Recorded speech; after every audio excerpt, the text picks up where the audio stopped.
Olá a todos, meu nome é Hilton Matheus Avelino de Oliveira e hoje eu irei apresentar o trabalho titulado como Biografia Histórica de Favolos Brasilienses, orientado pela professora Tatiana Batista de Bertoni e orientado pelo professor Renato Lúcio Mendes Alvarenga. As mudanças climáticas, ela vem aí causando diversas alterações nas distribuições das espécies, tais como a perda e a fragmentação dos hábitats, como também alterações nas amplitudes latitudinais e altitudinais nas distribuições dessas espécies. O aumento da temperatura média global do século passado, relatado pelo Painel Intergovernamental das Mudanças Climáticas, o IPCC, já foi o suficiente para causar efeitos substanciais nas distribuições de animais e plantas. Para esse século, o IPCC ele prevê um aumento de 3 graus Celsius na temperatura média global, caso não ocorra nenhuma medida mitigadora.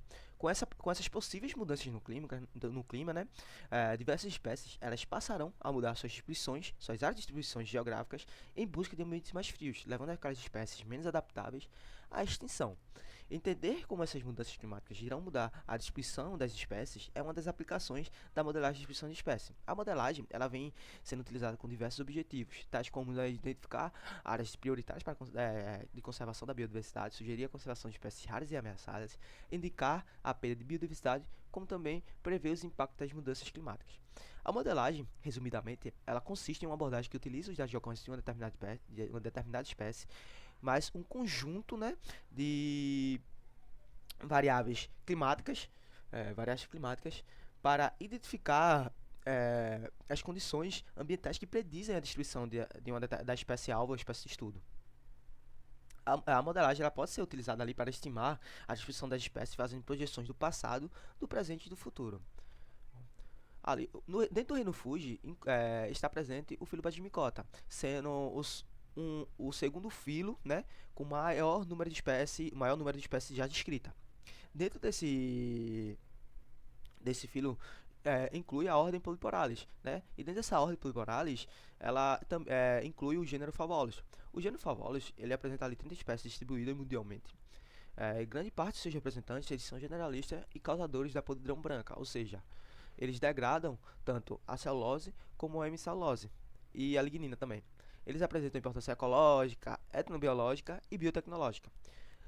Favolos brasilienses, ele é a espécie tipo do gênero Favolos, Essa espécie ela apresenta o badinhão anual, estipitado lateralmente, com um pilho reniforme, com um contexto grande, fino, branco quando fresco e meio alaranjado quando seco. Essa espécie ela apresenta uma importância ecológica, porque ela é causadora da podridão branca, também biotecnológica, onde há estudos que mostram essa espécie sendo utilizada para a extração de enzimas de interesse biotecnológicos e também uma importância etnobiológica.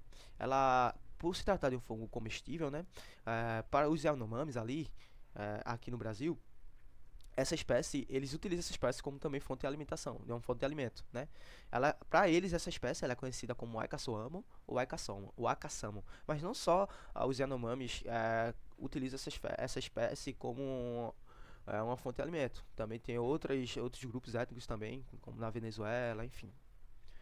O objetivo do meu trabalho foi verificar ali a distribuição potencial no passado, presente e futuro de favolas brasilienses. Bom, os dados de ocorrência da espécie, eles todos foram coletados reunidos no GBIF, em artigos científicos. Os registros que não tinham voucher e coordenadas imprecisas, caindo, por exemplo, no oceano ou em um continente que não é de ocorrência da espécie, foram desconsiderados das análises. No processo de modelagem, a gente utilizou o pacote ENM-TML, que ele é dividido em 3 etapas. Pré-processamento, que inclui ali o particionamento dos dados, a adição dos registros de ocorrência, as variáveis preditoras. Para a redução da colonialidade das variáveis, nessa etapa a gente utilizou o VIF. Na etapa do processamento, inclui a seleção dos algoritmos. A gente selecionou o Máxima Entropia, o Support Vector Machine e o Random Forest. E no pós-processamento, inclui as métricas de avaliação, que a gente selecionou o JACAR. O JACAR, ele disse que ele varia de 1 a 0, quanto mais próximo de 1 diz que a predição condiz com a observação, e quanto mais próximo de 0 diz que o resultado é aleatório. E também a gente utilizou o Ensemble, Como a gente utilizou muitos algoritmos, o Ensemble ele é um modelo consenso, A gente utilizou o SUP. O SUP, ele faz a média ponderada, ele faz a média dos melhores algoritmos, naquela métrica que a gente utilizou. No caso aqui a gente utilizou o JACAR. Para as variáveis bioclimáticas, tanto as atuais e as futuras, a gente utilizou as as bio 19 variáveis, né, disponíveis no site do World Clim, no modelo climático CRNM CM6, seguindo a metodologia de outros artigos já publicados. Para as variáveis passadas, a gente também extraiu do World Clean, né?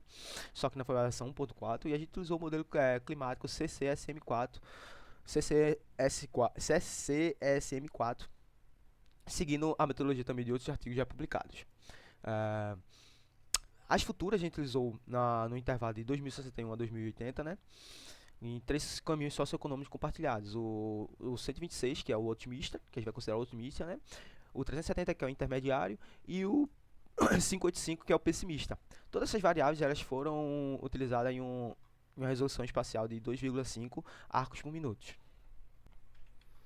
Bom, um total de 1.081 registros de ocorrências foram reunidos e compilados em um único arquivo TXT. Porém, para a construção do modelo, só foram utilizados 445 pontos de ocorrência. Esses 445 pontos de ocorrência é referente aos locais únicos de ocorrência da espécie. Como a gente utilizou as variáveis com 2,5 arco por minuto, a resolução espacial dela, né? Então, aproximadamente 5 km por grid. Se dentro de um grid ali tem 10 registros, o modelo ele só considera 1 e desconsidera os outros 9. Então, aquele grid apenas é um ponto de local de ocorrência, único de ocorrência da espécie. Bom, o modelo apresentou um excelente desempenho ali com o valor do modelo consenso em 0,937, né? E dentre os três algoritmos, o máxima entropia apresentou o menor resultado com 0,718, seguido pelo Support Vector Machine com 0,850 e o Random Forest com 0,940. Bom, como eu já disse, a gente usou o VIF para reduzir a colonialidade das variáveis preditoras, e as variáveis selecionadas foram a BIO7, BIO9, a BIO15, a BIO17, a BIO18 e a BIO19. A gente pode ver aqui no algoritmo Support Vector Machine, a gente vê que a BIO7 e a BIO18 foram as que mais contribuíram para esse modelo. No modelo do Random Forest, a gente vê que a BIO17 e a BIO18 foram as que mais contribuíram. E aqui do máximo entropia foi a BIO7 e a BIO18. A BIO18, a precipitação do trimestre mais quente, e a BIO7, a faixa anual temperatura, eles influenciam bastante a distribuição de favores brasilienses. Bom, aqui estão os mapas da distribuição potencial passada da espécie. A gente vê aqui que no último máximo glacial, a espécie não possuía áreas climaticamente adequadas. A sua adequadidade ela variou de 0,04 a 0,24. O mesmo foi observado aqui para o Holoceno Médio, que variou de 0,04 a 0,22. Mas essas áreas vermelhas aqui não indicam que ocorre essa espécie? Não. A adequadidade desse mapa aqui, o máximo foi 0,24. E como eu já mencionei, que o índice de Jaccard ele varia ali de 1 a 0. Então, quanto mais próximo de 0, diz que o resultado ali foi um resultado aleatório. Então, conforme esses modelos, sugere que, na verdade, a divergência ou o surgimento dessa espécie seja relativamente recente. A gente vê aqui que a distribuição conhecida da espécie, ela está bem distribuída por todo o neotrópico, né? Com muitos registros aqui no norte, no nordeste, no sul e sudeste, né? E aqui a distribuição potencial atual dessa espécie. Cerca de 12,9 milhões de quilômetros quadrados foram adequados para com essa espécie. Ali cerca de 59% de toda a extensão territorial do neotrópico foram adequados climaticamente para a ocorrência de favores brasilienses. Nos cenários futuros, a gente vê aqui que no cenário otimista vai ter umas pequenas reduções na sua distribuição potencial. No cenário otimista, o 12 milhões,6 foram adequados climaticamente para a ocorrência dessa espécie. Já no cenário intermediário, a gente teve ali 12 milhões,5 quilômetros quadrados adequado para a ocorrência dessa espécie. E no cenário pessimista, a gente vê ali que 12,3 milhões de quilômetros quadrados foram adequados a essa espécie. Veio do atual para o pessimista, houve ali uma redução basicamente de 4% da sua adequabilidade. Bom, as áreas estáveis foram aquelas áreas que se manteram constantes diante do cenário atual com o cenário socioeconômico compartilhado. A gente vê aqui que no cenário otimista, caso a gente siga para esse cenário, a espécie ela ainda vai manter uma adequabilidade cobrindo quase todo o neotrópico, então ela se mantém ainda estável. No cenário intermediário, a gente vê que há pequenas reduções, né, na sua adequabilidade. A gente vê que há aqui muitas áreas vermelhas, né, tá vendo aqui essas áreas vermelhas vão ser reduzidas, porém a espécie ainda vai ter uma adequabilidade bastante interessante aqui pelo todo neotrópico. Então, caso a gente siga para esse, a espécie ainda vai se manter ali constante, a distribuição dela, né? E no cenário pessimista, a gente vê que as reduções ainda são bastante visíveis, né? A gente vê aqui por esse mapa, que são áreas, aqui essas áreas vermelhas, mas a espécie ainda ela vai se manter constante, né? A gente vê aí que no total esses dois cenários, né? Essas áreas estáveis ali vai ser cerca de 12 milhões de quilômetros de quadrado. Então a espécie ainda vai se manter constante diante desse cenário pessimista. Bom, os modelos de distribuição geográficas para fungos eles vêm crescendo anos após anos. Os modelos aqui gerados eles apresentaram um excelente desempenho utilizando os dados presentes em diferentes herbários e artigos científicos. Na construção dos modelos, nas construção dos modelos foram apenas utilizados dados de presença de favólios brasilienses. Bom, a gente também utilizou, como disse a métrica de Jaccard, para avaliar os trabalhos, porque de acordo com o Leroy de colaboradores, o índice Jaccard ele é independente da prevalência. Essa prevalência é a razão entre a área total de estudo e a área da distribuição conhecida da espécie. No entanto, é muito difícil saber de fato qual é o valor exato dessa prevalência. Portanto, o Leroy e colaboradores, eles sugerem que para a discriminação de trabalhos que utilizam apenas dados de presença, é mais recomendável utilizar apenas o índice de Jaccard. Essa abordagem ela vem sendo utilizada por diversos trabalhos, como trabalho realizado por Nascimento e colaboradores. Bom, diferentemente de plantas e animais, os macro e microflórulos de fungos, eles são raramente registrados em estudos paleoecológicos. Bom, é devido às suas estruturas delicadas, né, como por exemplo, basidiomas, esporos, dificilmente esses organismos se fossilizam. O primeiro fóssil fúngico ele foi descoberto ali no Ártico do Canadá e datou a existência do fungo há cerca de 890 milhões de anos atrás. Bom, estudos filogenéticos, eles datam que a ordem Polyporales se diversificou ali cerca de 141 milhões de anos atrás. 141 milhões de anos atrás. No entanto, os registros fósseis não estão disponíveis para a grande maioria dos fungos, né? Principalmente também dessa ordem. Bom, os ciclos glaciais de Pleistoceno, a gente está aqui o período mais frio do último masso glacial, fizeram com que houvesse uma reorganização dos ecossistemas, alterando a abundância das espécies e forçando o movimento em larga escala dos taxos. No nosso modelo ali do último masso glacial, não conseguimos verificar as climaticamente adequadas para favores brasilienses. Após o fim do Pleistoceno, com o início do Holoceno Médio, que foi um período quente do Quaternário, né, que apresentou ali rápidas mudanças no clima, com curtos períodos de resfriamentos abruptos, apesar de ter mudanças entre essas duas épocas, né, não foi possível verificar diferenças significativas nas áreas adequadas climaticamente para favores brasilienses. Na análise realizadas por Gia e colaboradores, eles verificaram que neofavoros e favores eles evoluíram de um mesmo ancestral, há 60 milhões de anos atrás, né, durante o Eoceno. E o clima durante o Eoceno ele era mais quente do que é o atual, devido ali ao máximo térmico Paleoceno-Eoceno, que esse evento ele tinha rápidas liberações dos gases de efeito estufa, aumentando assim a temperatura média global.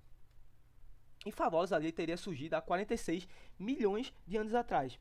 No entanto, em nossos resultados mostraram que no último glacial e também no Holoceno Médio, a espécie ela não havia áreas adequadas climaticamente para o alcance dessa espécie, sugerindo assim que a liagem que deu origem a Favolos brasilienses ele seja mais recente, ou seja, após o Holoceno Médio.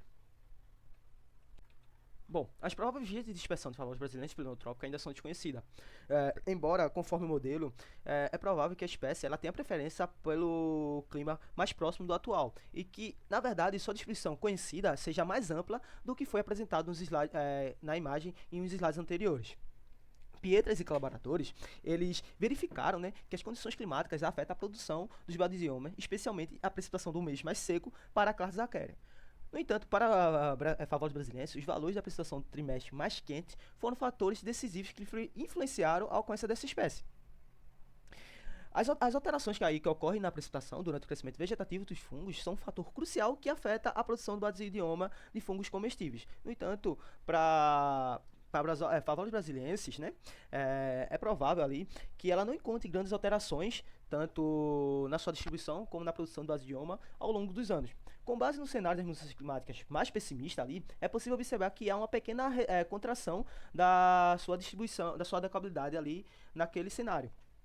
Portanto, com base nesse modelo, a gente sugere ali a categorização da espécie como pouco preocupante, né, uma categorização prévia, né, a espécie como pouco preocupante pelo The Global Fungal Red List.